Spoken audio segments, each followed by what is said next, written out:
Hello दोस्तों, study hub education channel पे आप सभी का स्वागत है। आज के लेक्चर में हम भारतीय राज्य व्यवस्था यानी कि इंडियन पॉलिटी के इंपॉर्टेंट एमसीक्यूज की सीरीज को कंटिन्यू करेंगे। आज हम इसका पार्ट 5 करने वाले हैं। अगर आपने इससे पहले वाले पार्ट्स अभी तक नहीं देखे तो आप हमारे चैनल की प्लेलिस्ट में जाइए। यहाँ आपको एक प्लेलिस्ट मिलेगी पॉलिटी एमसीक्यूज के नाम से। इस प्लेलिस्ट में आपको इस लेक्चर सीरीज के सभी लेक्चर्स मिल जाएंगे। फ्यूचर में आने वाले भी लेक्चर्स आपको इसी प्लेलिस्ट के अंदर मिलेंगे, तो आप इसको फॉलो कीजिए। और अगर आपको इसी प्रकार से ज्योग्राफी और मॉडर्न हिस्ट्री के भी लेक्चर्स देखने हैं तो आप फॉलो कर सकते हैं ज्योग्राफी एमसीक्यूज वाली प्लेलिस्ट को और मॉडर्न हिस्ट्री प्लेलिस्ट को। मॉडर्न हिस्ट्री एमसीक्यूज के नाम से मॉडर्न हिस्ट्री वाली प्लेलिस्ट है। तो आप इन तीनों की तीनों प्लेलिस्ट को फॉलो कीजिए, क्योंकि हम इसमें जो क्वेश्चंस आपको यहाँ पे करा रहे हैं इनके साथ साथ हम आपको जो भी इंपॉर्टेंट फैक्ट्स इनसे रिलेटेड है जो कि पूछे जा सकते हैं, क्योंकि ये क्वेश्चन तो पहले ही पूछे जा चुके हैं। इंपॉर्टेंट क्वेश्चंस है, दोबारा भी पूछे जा सकते हैं, क्योंकि स्टैटिक पार्ट है। स्टैटिक पार्ट ज़्यादातर रिपीट ही होता है, लेकिन उनसे रिलेटेड जो दूसरे फैक्ट्स बनते हैं जिनके ऊपर क्वेश्चन बन सकते हैं वो भी हम आपको इनके साथ साथ कवर कराते हैं। तो काफ़ी इंपॉर्टेंट सीरीज़ है। अगर आप किसी भी गवर्नमेंट एग्जाम की प्रिपरेशन कर रहे हैं, चाहे वो स्टेट गवर्नमेंट की हो चाहे वो सेंट्रल गवर्नमेंट की हो, तो आप इसको बिल्कुल फॉलो कीजिए। आपको काफ़ी बेनिफिट मिलेगा। इवन आपका इन तीनों के तीनों सब्जेक्ट का, पॉलिटी, ज्योग्राफी और मॉडर्न हिस्ट्री, तीनों के तीनों सब्जेक्ट का लगभग 90 टू 100% ही आपका सिलेबस कंप्लीट हो जाएगा, क्योंकि कोई भी चीज़ यहाँ पे आपकी छोड़ी नहीं जाएगी। जैसे कि हमें अभी इसका पार्ट 5 पे आए हुए हैं। हिस्ट्री का भी पार्ट 5 आ चुका है, ज्योग्राफी का भी पार्ट 5 आ चुका है। हर एक लेक्चर के अंदर हम लगभग 25 क्वेश्चन कराते हैं, और 25 क्वेश्चन के साथ साथ हम हर क्वेश्चन के साथ 5 या 6 फैक्ट एक्स्ट्रा बताते हैं। यानी हर वीडियो के साथ, हर एक पार्ट के साथ आपके लगभग 100 क्वेश्चंस का मटेरियल तैयार हो रहा है। अभी तक 5 पार्ट आ चुके हैं, यानी कि 500 एमसीक्यूज आपके एक ही सब्जेक्ट के तैयार हो रहे हैं। तीनों सब्जेक्ट के अगर हम मिला के देखेंगे तो 1500 एमसीक्यूज आपके यहाँ पे रेडी हो रहे हैं 5 पार्ट के अंदर ही। तो आप इसे समझ सकते हैं कि ये सीरीज आपके लिए कितनी बेनिफिशियल प्रूव हो सकती है। यहाँ पे जो क्वेश्चन है ये सभी के सभी इंग्लिश लैंग्वेज में आपको देखने को मिलेंगे, लेकिन आपको इनका साथ में हिंदी में भी अनुवाद करके बताया जाएगा, ताकि अगर आप हिंदी मीडियम के भी छात्र हैं तो भी आप इनका इक्वली बेनिफिट ले सके। तो पहले क्वेश्चन में यहाँ पे पूछा गया है, how many states are part of the north eastern council. उत्तर पूर्वी परिषद के कितने राज्य सदस्य हैं। ऑप्शन में आपको दिए गए हैं 5, 6, 7 या फिर 8। आपका यहाँ पे करेक्ट आंसर होगा ऑप्शन डी, 8 राज्य हैं उत्तर पूर्वी परिषद में, नॉर्थ ईस्ट काउंसिल के अंदर। हमारे देश के अंदर 5 जोनल काउंसिल हैं, और ये जो नॉर्थ ईस्टर्न काउंसिल है इसको अलग से बनाया गया था एक नॉर्थ ईस्टर्न काउंसिल एक्ट 1972 के द्वारा। ये फैक्ट काफ़ी इंपॉर्टेंट है, ये आपको याद रखना है। इसके अंदर जो 8 राज्य आते हैं वो आते हैं असम, अरुणाचल प्रदेश, मणिपुर, त्रिपुरा, मिजोरम, मेघालय, सिक्किम और नागालैंड। और सबसे लेटेस्ट जो इसमें ऐड हुआ था वो ऐड हुआ था सिक्किम। सिक्किम हुआ था इसमें ऐड 2002 में।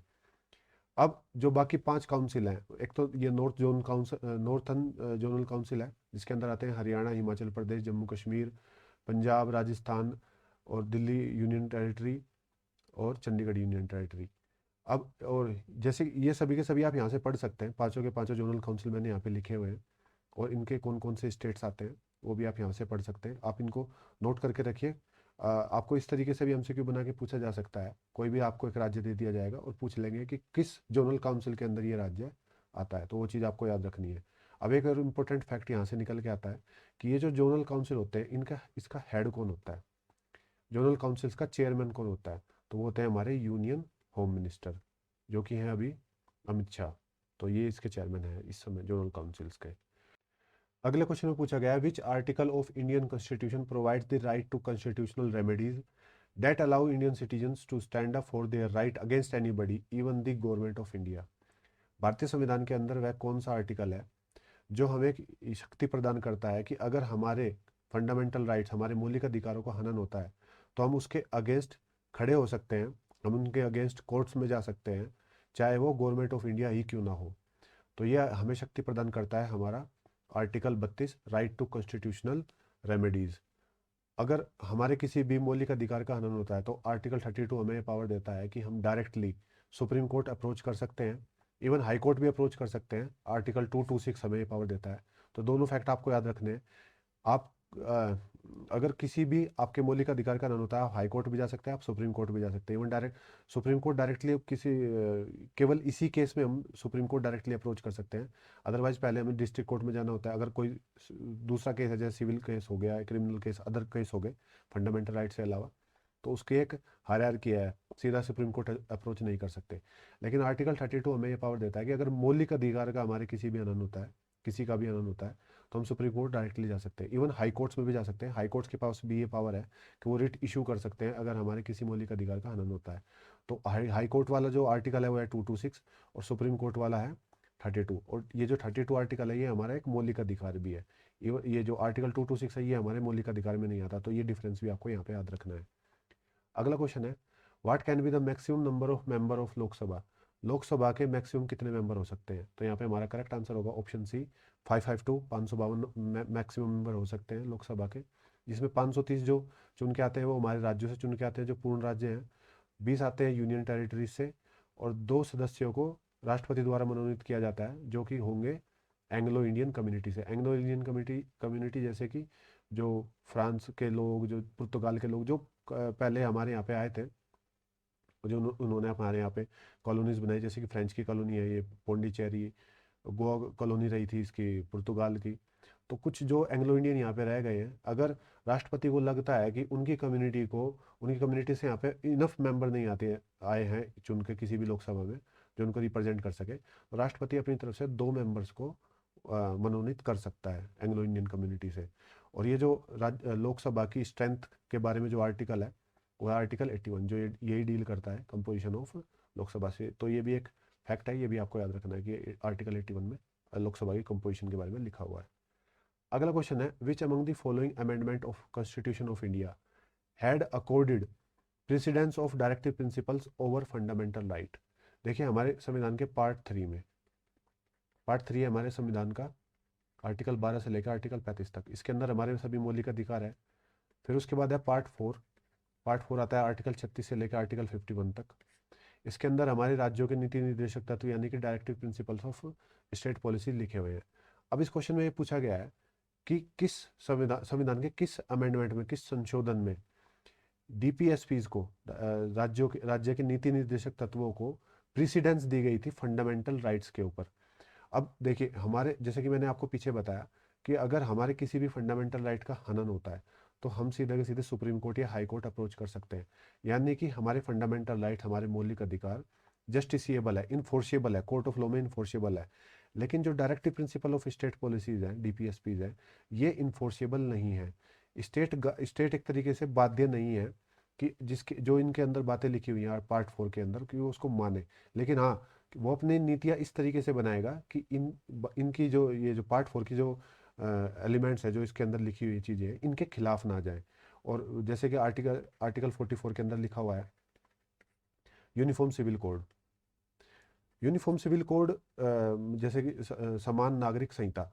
अब आज तक ये चीज़ इंप्लीमेंट नहीं हुई, लेकिन उस समय संविधान में लिखी गई थी 48 49 में, लेकिन आज तक गवर्नमेंट ने इसको इम्प्लीमेंट नहीं किया। तो एक तरीके से सरकार बाध्य नहीं है, लेकिन हाँ इसके तरफ प्रयास जरूर करेगी। अभी जैसे कि प्रेजेंट जो गवर्नमेंट है ये काफ़ी बार ये बात उठा चुकी है कि हम कंट्री के अंदर यूनिफॉर्म सिविल कोड्स अप्लाई करेंगे, लेकिन अभी तक नहीं किया। तो ये चीज़ इन्फोर्सेबल नहीं है। लेकिन फंडामेंटल राइट जो हमारे पार्ट 3 के अंदर जो चीज़ें लिखी हुई हैं ये सभी की सभी इन्फोर्सेबल है। तो यहाँ से आपको एक तरीके से अभी ये लग रहा होगा कि पार्ट 3 की जो ताकत है वो ज़्यादा है पार्ट 4 से। लेकिन एक संविधान के संशोधन के अंदर ये चीज़ लिखी गई थी कि डीपीएसपीज प्रिवेल करेंगे फंडामेंटल राइट्स को, यानी कि हमारे राज्य के नीति निर्देशक तत्व की प्रेसिडेंस ऊपर रखी जाएगी फंडामेंटल राइट से, मौलिक अधिकार से। और ये चीज़ रखी गई थी हमारे 42nd अमेंडमेंट एक्ट 1976, जिसको हम मिनी कॉन्स्टिट्यूशन के नाम से भी जानते हैं। ये लेके आए थे इंदिरा गांधी जी। अब इसी के अंदर ये चीज़ लिखी गई थी कि no law implementing any of the directive principle could be declare unconstitutional on ground that it violate any of the fundamental right. सरकार अगर कोई ऐसा कानून बनाती है जो डीपीएसपीज को मद्देनजर रख के बनाया गया हो, लेकिन वो फंडामेंटल राइट को कंट्राडिक्ट कर रहा हो, तो वह कानून अनकॉन्स्टिट्यूशनल नहीं होगा। यानी कि एक तरीके से बोला गया कि जो कानून हम डीपीएसपीज को मद्देनजर रख के बनाएंगे वो फंडामेंटल राइट के अगर खिलाफ भी जा रहा होगा तो भी वो हम उसको असंवैधानिक करार नहीं दे सकते। तो यानी कि डीपीएसपी को एक तरीके से प्रेसिडेंस यहाँ पे मिल रही थी। तो ये चीज़ आपको याद रखनी है कि ये चीज़ बोली गई थी 42nd अमेंडमेंट एक्ट 1976 में। अगला क्वेश्चन है, what was the number of state in India after the states recognisation act 1956 which reorganise the boundaries of different state on linguistic basis. देखिए, जब हमारा देश आज़ाद हुआ तो उस समय एक बहस छिड़ी कि जो प्रोविंस थे उस समय पे, जो प्रांत थे, आज हम राज्यों के नाम से जानते हैं, तो इनको हम किस हिसाब से बांटे, किस किस किस चीज़ को हम बेस लेके इसको बांटे। सबसे पहले थी कि एडमिनिस्ट्रेटिव बेसिस पे। एडमिनिस्ट्रेटिव जैसे कि अंग्रेजों के टाइम से चलता आ रहा था। अब उनको मेनली क्या था कि रिवेन्यू कलेक्ट करना होता था, तो उस हिसाब से उन्होंने एडमिनिस्ट्रेटिव उनको कन्वीनियंट रहे, तो उस हिसाब से उन्होंने प्रांतों को बांटा हुआ था। लेकिन बाद में यह मांग उठी कि भाषा के आधार पे राज्यों का बंटवारा किया जाए, और ये रिकमेंडेशन सबसे पहले दर कमेटी से आई थी। उसके बाद इसके ऊपर जेवीपी कमेटी बनी थी। जेवीपी यानी कि जवाहरलाल नेहरू, वल्लभ भाई पटेल और पट्टाभी सीतारामैया, ये 3 मेंबर थे। इन्होंने भी यही बोला था कि एडमिनिस्ट्रेटिव बेसिस पे राज्यों का गठन होना चाहिए, और लिंग्विस्टिक बेसिस पे अभी हमारा देश तैयार नहीं है इसके हम लिंग्विस्टिक बेसिस पे हमारे राज्यों को डिवाइड करें। लेकिन ये जो चीज़ है, लिंग्विस्टिक बेसिस की डिमांड जो थी, ये इतनी जोर पकड़ती चली गई टाइम 7-8 साल बाद कि 1956 में गवर्नमेंट को आखिर में भाषा के आधार पे ही स्टेट को रीऑर्गेनाइज करना पड़ा। और सबसे पहला जो राज्य रीऑर्गेनाइज हुआ था भाषा के आधार पे, वो हुआ था आंध्र प्रदेश। ठीक है। तो यहाँ पे पूछा गया है कि कितने स्टेट उस समय पे नए बनाए गए थे जब ये स्टेट रीऑर्गेनाइजेशन एक्ट 1956 आया था। तो उस समय टोटल 14 राज्य उस समय बनाए गए थे भाषा के आधार पे। सबसे पहला राज्य आंध्र प्रदेश था, ये आपको याद रखना है, कई बार पूछा जा चुका है। अगला क्वेश्चन है, who decide the reasonableness of the restriction placed on the fundamental right in India. मान लीजिए हमारे किसी मौलिक अधिकार के ऊपर कोई रिस्ट्रिक्शन लगाई जाती है। फॉर एग्जाम्पल, जैसे कि आर्टिकल 16 है हमारा। आर्टिकल 16 में लिखा हुआ है कि पब्लिक एम्प्लॉयमेंट के मामले में, सरकारी नौकरियों के मामले में किसी के साथ कोई भेदभाव नहीं होगा, सबको बराबर मौका दिया जाएगा। लेकिन उसके बाद हमने एक रिजर्वेशन का कंसेप्ट इंट्रोड्यूस किया, जिसमें आज आप देखेंगे कि 50% लगभग सीट रिजर्व होती है अलग अलग कैटेगरी के लिए। तो यह तो एक तरीके से कॉन्ट्राडिक्ट बात होगी आर्टिकल 16 से। तो इस चीज़ को हम एक रीजनेबल रिस्ट्रिक्शन मानते हैं। अब रीजनेबल है, बिल्कुल है, क्योंकि जो पिछड़ा वर्ग है वो नहीं compete कर सकता जनरल वर्ग के साथ, क्योंकि हिस्टोरिकल इनजस्टिस का एक कंसेप्ट है। खैर, ये थोड़ी डीप बात हो जाएगी, इस क्वेश्चन में हम ज़्यादा इस चीज़ को डिस्कस नहीं करेंगे। इसके लिए हम एक सेपरेट लेक्चर अलग से लेके आएंगे। हिस्टोरिकल इनजस्टिस एक काफ़ी वाइड टॉपिक है। तो उसके लिए इस रिजर्वेशन के प्रावधान को रखा गया था। तो इस चीज़ को डिसाइड करने का, इस रीजनेबल की, ये चीज़ रीजनेबल है या नहीं, ये अधिकार किसको दिया गया है? पार्लियामेंट को, कोर्ट्स को, प्रेसिडेंट को, या फिर प्राइम मिनिस्टर को? तो ये अधिकार दिया गया है कोर्ट्स को। कोर्ट ये डिसाइड करेंगे कि अगर किसी फंडामेंटल राइट के ऊपर रीजनेबल रिस्ट्रिक्शंस लगाई जा रही है कि तो वे रीजनेबल हैं कि नहीं है। और इसमें सुप्रीम बॉडी जो है हमारी, वो है सुप्रीम कोर्ट। सुप्रीम कोर्ट से ऊपर इसमें किसी की बात, अगर पार्लियामेंट भी कोई कानून बनाता है तो उसका भी जुडिशियल रिव्यू सुप्रीम कोर्ट कर सकता है कि पार्लियामेंट द्वारा अगर ये कोई लॉ बनता है और वो फॉर एग्जांपल फंडामेंटल राइट के खिलाफ जा रहा है या फिर उसको कॉन्ट्राडिक्ट कर रहा है, तो वो वैलिड है या नहीं, उसको देखने का जो अधिकार है वो सुप्रीम कोर्ट के पास है। फाइनल बॉडी सुप्रीम कोर्ट है।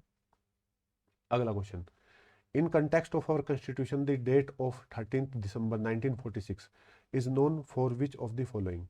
ये जो तारीख है 13 दिसंबर 1946, ये आपको याद रखनी है क्योंकि काफ़ी इंपॉर्टेंट डेट है। इस दिन जवाहरलाल नेहरू ने संसद के अंदर, जो कॉन्स्टिट्यूंट असेंबली जो उस समय संविधान सभा थी, उसमें पेश किया था ऑब्जेक्टिव रेजोल्यूशन। और इसी के बेस पे बाद में डीपीएसपी हमारे संविधान के अंदर, directive principle of state policies, जोड़े गए थे। तो ये तारीख आपको दूसरे तरीके से भी एमसीक्यू को पूछा जा सकता है कि जवाहरलाल नेहरू ने डीपी ऑब्जेक्टिव रेजोल्यूशन किस तारीख को संविधान सभा में पेश किया, या फिर ऐसे कि भाई ऑब्जेक्टिव रेजोल्यूशन किसने पेश किया, तो ये जवाहरलाल नेहरू ने पेश किया था, जवाहरलाल नेहरू। तो ये तीनों चारों चीज़ आपको यहाँ पे याद रखनी है, काफ़ी इंपॉर्टेंट चीज़ है। अगला क्वेश्चन है, who called the preamble as political horoscope of Indian constitution. Preamble यानी कि हमारे संविधान की प्रस्तावना को political horoscope of Indian constitution किसने कहा था? तो यहाँ पे हमारा करेक्ट आंसर होगा ऑप्शन सी, ये चीज़ कही थी के मुंशी ने। इन्होंने बोला था हॉरोस्कोप ऑफ हमारे प्रियम्बल को, हमारी प्रस्तावना को, horoscope of our sovereign democratic republic. अब एक चीज़ यहाँ पे ध्यान देने वाली है, सोवन डेमोक्रेटिक रिपब्लिक उन्होंने बोला, लेकिन अगर आज हम अपनी प्रस्तावना को देखें तो उसमें हमारी कंट्री को कैसे डिफाइन किया गया है? सोवन, सोशलिस्ट, सेकुलर, डेमोक्रेटिक रिपब्लिक। तो ये 5 वर्ड आते हैं, सोवन, सोशलिस्ट, सेकुलर, डेमोक्रेटिक, रिपब्लिक।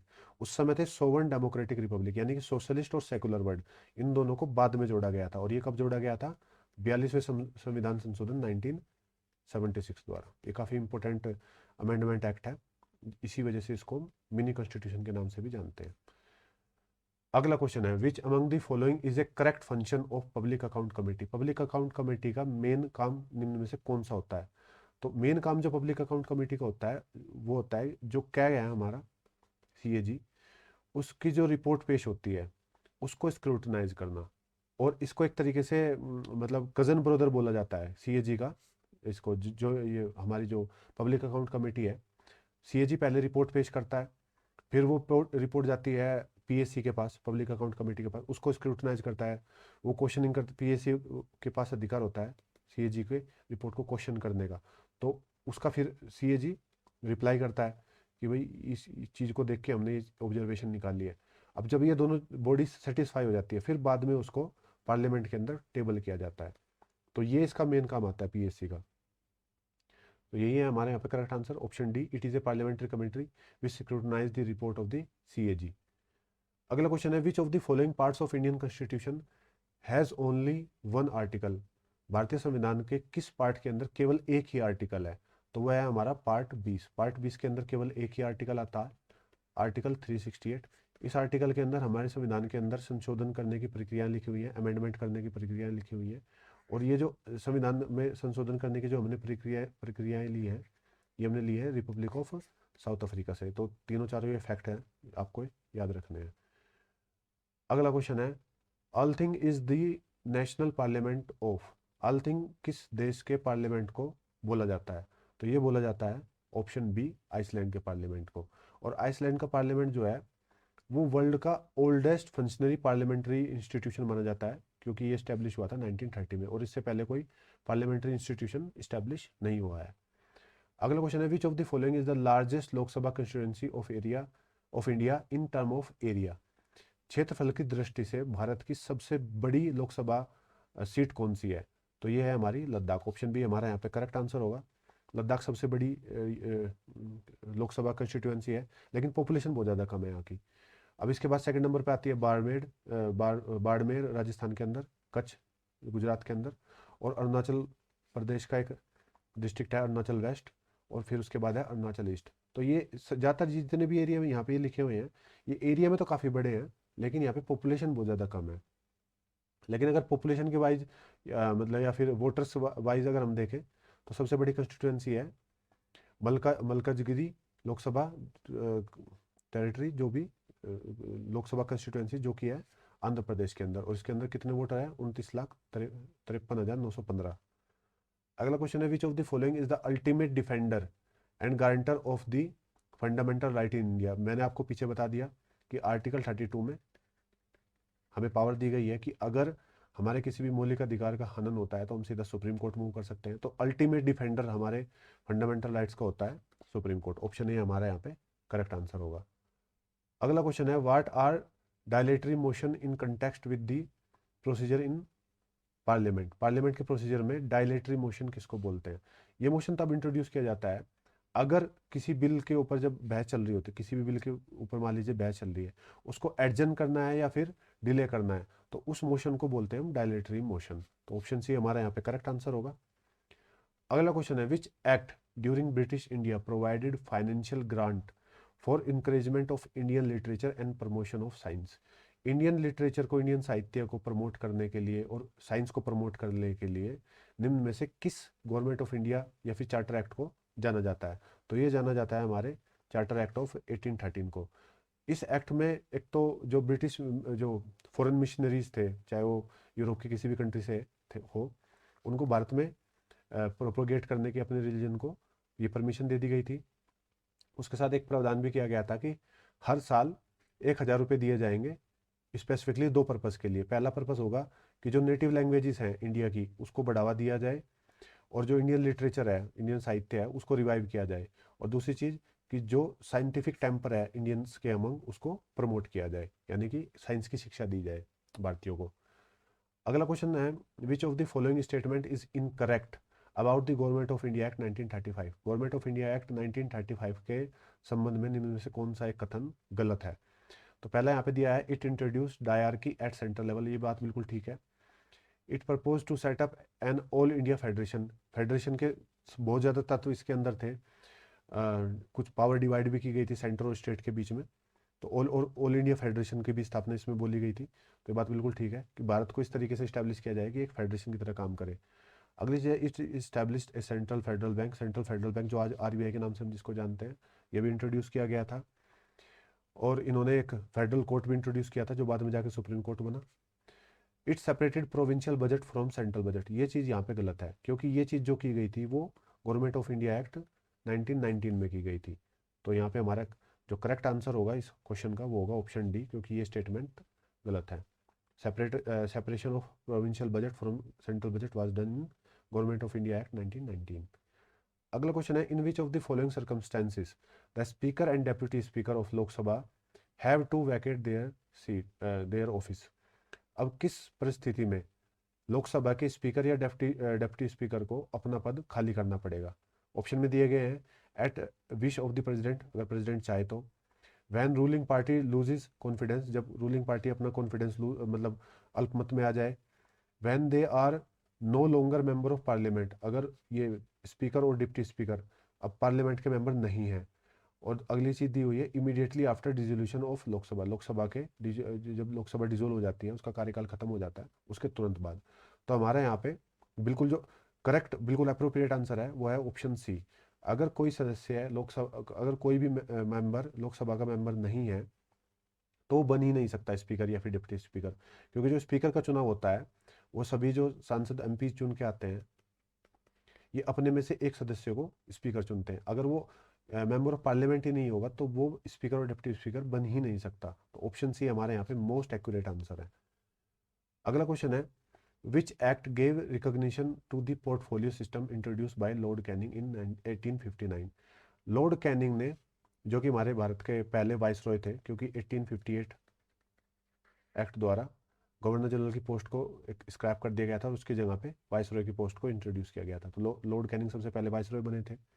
अब 1859 में ये पोर्टफोलियो सिस्टम लेके आए थे। पोर्टफोलियो सिस्टम जो आज भी हम प्रैक्टिस करते हैं, हर एक पोर्टफोलियो लगा लीजिए आप, जैसे मंत्रालय, जैसे कि फाइनेंस मिनिस्ट्री है, डिफेंस मिनिस्ट्री है, ठीक है, एग्रीकल्चर मिनिस्ट्री है, तो ये सभी पोर्टफोलियो है। तो इस सिस्टम को लेके आए थे सबसे पहले लॉर्ड कैनिंग 1859 में, और इसको एक तरीके से मान्यता किस एक्ट के द्वारा दी गई थी इस चीज़ को, तो वो 2 साल बाद इंडियन काउंसिल एक्ट 1861 द्वारा दी गई थी। तो यहाँ पे हमारा करेक्ट आंसर होगा ऑप्शन ए। अगला क्वेश्चन है under which act the legislative council was given the power of discussing the budget in the British Indian parliament. देखिए पहले जो इन्होंने पार्लियामेंट एक तरीके से काउंसिल बनाई थी, एक लेजिस्लेटिव काउंसिल इन्होंने बनाई थी भारत के अंदर, लेकिन उस समय पे क्या था कि बजट को डिस्कस करने का अधिकार नहीं था मेंबर्स के पास। जो पार्लियामेंट जो बोलते थे, ये ट्रू सेंस में तो हम पार्लियामेंट नहीं कह सकते। पार्लियामेंट जब सदस्यों को कोई चीज़ डिस्कस करने का अधिकार ही नहीं दिया गया तो पार्लियामेंट क्या बोलेंगे उसको, लेकिन फिर भी नाम से था एक तरीके से। तो किस एक्ट द्वारा यह पावर सदस्यों को दे दी गई थी कि वो बजट को डिस्कस कर सकते हैं? तो ये हमारा करेक्ट आंसर होगा option C, Indian Council Act 1892। अब 1885 में आपको पता होगा कि कांग्रेस की स्थापना हुई थी। अब पॉलिटिकली एक तरीके से हमारे लोग अवेयर हो चुके थे, अवेयरनेस आ गई थी लोगों में। कांग्रेस हर साल अलग अलग जगहों पे अपने सेशन करती थी। तो ब्रिटिश भी इस टाइम पे थोड़ा भाप गए थे कि ये समय है कि भाई हम लोगों को मतलब लोग आक्रोशित ना हो जाए। तो उस आक्रोश को दबाने के लिए इन्होंने ये चीज़ इंट्रोड्यूस कर दी थी कि भाई यहाँ पे मेंबर्स को अधिकार दिया जाए कि वो बजट डिस्कस कर सके। अगला क्वेश्चन है which article of Indian constitution contain the definition of money bill. भारतीय संविधान के किस आर्टिकल के अंदर मनी बिल की परिभाषा लिखी हुई है? अब ये जो मनी बिल धन विधेयक होता है, इसकी परिभाषा लिखी हुई है आर्टिकल 10 में। अब यह डिसाइड करना फाइनल बॉडी कौन है कि भाई कोई बिल मनी बिल है या नहीं, तो फाइनल बॉडी है स्पीकर। इसके ऊपर पीछे कंट्रोवर्सी बनी थी जब आधार बिल को एज ए फाइनेंस बिल पेश किया गया था, लेकिन स्पीकर ने बाद में बोल दिया था कि हाँ ये एक फाइनेंस बिल है, तो उसको बाद में मान लिया गया था। उसके बाद इस चीज़ को हम कोर्ट में भी नहीं ले जा सकते क्योंकि स्पीकर इस पर फाइनल अथॉरिटी है। अब वैसे कोर्ट में एक अगर कोई एक्ट बन जाता है, फॉर एग्जांपल ये एक एक्ट बना बाद में, उसका जुडिशियल रिव्यू कोर्ट में किया जा सकता है, लेकिन इस बात को कोर्ट में नहीं ले जाया जा सकता कि स्पीकर का फैसला इसको मनी बिल को मानने का या नहीं मानने का गलत था या नहीं। अब दूसरी चीज कि मनी बिल के रिगार्डिंग जो एक और इम्पोर्टेंट फैक्ट है कि मनी बिल को केवल लोकसभा के अंदर इंट्रोड्यूस किया जा सकता है, ये एक्सक्लूसिव पावर है लोकसभा की। राज्यसभा के अंदर मनी बिल को इंट्रोड्यूस नहीं किया जा सकता, और राज्यसभा के पास इसको अप्रूव करने की ज़्यादा पावर भी नहीं होती। केवल 14 दिन का समय दिया जाता है राज्यसभा को। अगर राज्यसभा ने इसके ऊपर कोई फैसला नहीं दिया, कोई भी हाँ या ना कुछ भी नहीं किया कि इस बिल को पास करने के लिए, तो इस बिल को पास ही मान लिया जाता है। यानी कि फाइनल डिसीजन जो होता है मनी बिल के ऊपर वो लोकसभा के अंदर ही होता है। अगला क्वेश्चन है, which of the following depicts correct sequence in the context of preamble of constitution of India. जैसे कि मैंने आपको पीछे बताया, हमारी प्रस्तावना के अंदर हमारे देश की परिभाषा किस प्रकार लिखी हुई है। जैसे जब हमारा संविधान बना था तो उस समय लिखी गई थी सोवन डेमोक्रेटिक रिपब्लिक, लेकिन 1976 में 42nd अमेंडमेंट एक्ट द्वारा दो शब्द और जोड़े गए थे बीच में, सोशलिस्ट और सेक्युलर। तो आज हम अपने देश को बोलते हैं सोवन सोशलिस्ट सेकुलर डेमोक्रेटिक रिपब्लिक। तो जो करेक्ट सीक्वेंस है वो क्या बनेगा यहाँ पे, सोवन सोशलिस्ट डेमोक्रेटिक रिपब्लिक सेकुलर, ये गलत हो गया, सोवन सोशलिस्ट सेकुलर डेमोक्रेटिक रिपब्लिक। तो ऑप्शन डी हमारे यहाँ पे करेक्ट बनता है। तो ऑप्शन डी हमारे यहाँ पे करेक्ट होगा। हमारे संविधान की जो हमारी संविधान की प्रस्तावना है उसकी शुरुआत होती है we the people of India से। ये चीज़ भी काफ़ी इंपॉर्टेंट है और ये पूछ ली जा सकती है। अब इससे एक चीज़ और बनती है कि हमारा जो देश का संविधान है, जो हमारा कॉन्स्टिट्यूशन है, वो किसको समर्पित है। वो समर्पित है हमारे देश के लोगों को, पीपल ऑफ इंडिया को, क्योंकि इसी से हमारी संविधान की प्रस्तावना की शुरुआत होती है। अगला क्वेश्चन है, which of the following statement are correct about the term equality mentioned in the preamble of the constitution of India. हमारे संविधान की प्रस्तावना के अंदर एक शब्द लिखा हुआ है इक्वालिटी। अब इक्वालिटी का मतलब क्या है, यहाँ पे दो स्टेटमेंट दी गई है, हमें बताना है कौन कौन सी इसमें सही है। पहले दी हुई है, it refers to absence of any special privilege to any section of the society. Society के किसी भी सेक्शन को कोई स्पेशल प्रिविलेज नहीं दी जाएगी, सबको समान समझा जाएगा। ये बात बिल्कुल ठीक है, इक्वालिटी का मतलब यहाँ से निकल के आता है। दूसरी दी गई है, the preamble emphasises only civic and economic equality. हमारे प्रीएम्बल के अंदर जो इक्वालिटी की बात की गई है वो केवल सिविक और इकोनॉमिक इक्वालिटी की बात की गई। ये चीज़ यहाँ पे थोड़ी गलत हो जाती है, क्योंकि सिविल इकोनॉमिक के इक्वालिटी के साथ साथ यहाँ पे पॉलिटिकल इक्वालिटी की भी बात है। सिविल, पॉलिटिकल, इकोनॉमिक, तो ये तीनों चीज़ मिला के टोटल इक्वालिटी बनती है। तो यहाँ पे दूसरी स्टेटमेंट गलत है, पहले ठीक है। तो ऑप्शन ए हमारा यहाँ पे करेक्ट आंसर होगा। यहाँ पे ये चीज़ लिखी हुई है, civic, political and economic equality. अगला क्वेश्चन है, which of the following was made a union territory by 14th constitutional amendment act. 14वें संविधान संशोधन द्वारा कौन सी एक यूटी बनी थी। तो ये बनी थी हमारी पुडुचेरी। ये हमने जो एक्वायर की थी ये फ्रेंच से की थी। इंडिया में मर्ज होने से पहले फ्रेंच इसके ऊपर शासन करते थे। 4 डिस्ट्रिक्ट मिला के पुडुचेरी बनती है, जो खुद एक पुडुचेरी है, जहाँ पे इसका हेडक्वार्टर है करिकल, माहे, यनम। और ये जो चारों डिस्ट्रिक्ट हैं ये केवल एक ही जगह पे नहीं है। आप अगर सोचे कि ये चारों डिस्ट्रिक्ट एक साथ मिले हुए होंगे, 3 राज्यों में फैले हुए हैं। एक एक डिस्ट्रिक्ट आता है आंध्र प्रदेश के अंदर, फिर एक दो आते हैं तमिलनाडु के अंदर, और एक आता है केरल के अंदर। अब इन चारों डिस्ट्रिक्ट्स में से किस किस राज्य के अंदर कौन कौन सा आता है, ये आप मुझे नीचे कमेंट बॉक्स में कमेंट करके बताइए। और अगर आपको नहीं फिर भी मिलता है तो आप इस लेक्चर सीरीज का पार्ट 1 देखिए, उसमें मैंने ये काफ़ी अच्छे से मैप के साथ, पार्ट 1 ये शायद पार्ट 2 में है, ये चीज़ मैप के साथ मैंने बताया हुआ है कि कहाँ कहाँ पे ये सब चीज़ें आती हैं। अब ये जो 14th अमेंडमेंट एक्ट आया था ये किस वर्ष आया था, 1962 में। तो ये चीज़ भी आपको याद रखनी है कि पुडुचेरी को हमने किस वर्ष एक्वायर किया था। अगला क्वेश्चन है, the writ of mandamus can not be issued against which of the following. Mandamus writ निम्न में से किसके खिलाफ इशू नहीं हो सकती। अब मैंडामस रिट इशू कब होती है, फॉर एग्जाम्पल कोई गवर्नमेंट कोई ऐसे पद पे बैठा है जो कि गवर्नमेंट या फिर स्टैट्यूटरी पद है जो कि गवर्नमेंट फंड से फंडेड है।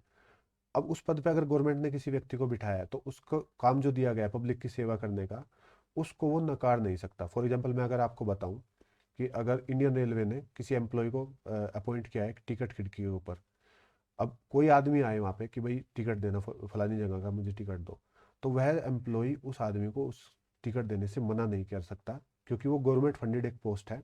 अगर उसने ऐसा किया तो उसके ऊपर एक ये रिट लग जाएगी जिसको हम बोलते हैं मैंडामस। तो ये किसके खिलाफ नहीं लग सकती, किसके खिलाफ नहीं लगती। तो ऑप्शन में हमें दिए गए ए प्राइवेट इंडिविजुअल, इसके खिलाफ नहीं लगेगी क्योंकि ये गवर्नमेंट फंडेड पोस्ट पे नहीं है। दूसरी चीज़ है प्रेसिडेंट ऑफ इंडिया, इनके खिलाफ भी कभी नहीं लगेगी, स्टेट गवर्नर के खिलाफ कभी नहीं लगेगी, हाई कोर्ट के चीफ जस्टिस के खिलाफ कभी नहीं लगेगी। तो यानी यहाँ पे तो हमारा आंसर ऑप्शन डी हो जाता है। और ये मैंने लिस्ट लिखी हुई है, साथ साथ यहाँ पे एक्सेप्शन दी हुई है जिनके खिलाफ ये रिट नहीं लगती। तो ये आप ये चीज़ नोट करके रखिए, काफ़ी इंपॉर्टेंट चीज़ है कि मैंडेमस रिट किन के खिलाफ नहीं लगेगी। अगला क्वेश्चन जो कि लास्ट क्वेश्चन है स्लाइड का, according to which article of constitution the executive power of the union is vested in the president. अब एग्जीक्यूटिव पावर क्या होती है, जितने भी हमारे मंत्री हैं, आप मंत्रिपरिषद देखिए, काउंसिल ऑफ मिनिस्टर देखिए, तो ये हमारे एग्जीक्यूटिव्स हैं, क्योंकि जो गवर्नमेंट का फंक्शन है वो एग्जीक्यूट कौन करते हैं, ये मंत्री करते हैं, इनके हाथ में पावर है। अब जो एग्जीक्यूटिव हेड होता है हमारे कंट्री का वो होता है हमारा प्रेसिडेंट। इस क्वेश्चन में पूछा गया है कि एग्जीक्यूटिव पावर यूनियन की वेस्टेड है प्रेसिडेंट में, बात बिल्कुल ठीक है। तो ये किस आर्टिकल में ये बात लिखी हुई है कि एग्जीक्यूटिव पावर यूनियन की प्रेसिडेंट के अंदर वेस्टेड होगी? तो ये बात लिखी हुई है ऑप्शन ए आर्टिकल 53 के अंदर। और एग्जीक्यूटिव कौन होते हैं, हमारे जो मंत्री हैं, हमारी जो, उसके बाद फिर ब्यूरोक्रेट्स आते हैं। ब्यूरोक्रेट्स जैसे कि हमारे IAS IPS जो सेक्रेटरी होते हैं मंत्रालयों के, हमारे ब्यूरोक्रेट्स होते हैं। तो एग्जीक्यूटिव हमारे मंत्री हो गए। तो दोस्तों ये था एंड इस वीडियो का।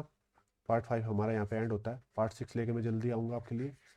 और जैसे कि मैंने आपको बताया था वीडियो की शुरुआत में, अगर आपको इसी तरीके से मॉडर्न हिस्ट्री और ज्योग्राफी की भी वीडियोस देखनी है तो आप नीचे प्लेलिस्ट में जाके इन सबको फॉलो कर सकते हैं। अगर आपको इस लेक्चर की PDF चाहिए तो आप नीचे डिस्क्रिप्शन बॉक्स में जाइए, यहाँ पे आपको एक टेलीग्राम चैनल का लिंक मिलेगा। जैसे आप इस टेलीग्राम चैनल को ज्वाइन करेंगे तो जो हमने पिछली PDFs अपलोड की हुई है पिछले पार्ट्स की, वो भी आपको मिल जाएंगी। आने वाली PDFs भी आपको इसी टेलीग्राम चैनल में मिलेगी। तो इस चैनल को भी आप फॉलो कीजिए। जल्दी मिलते हैं। Take care and good bye.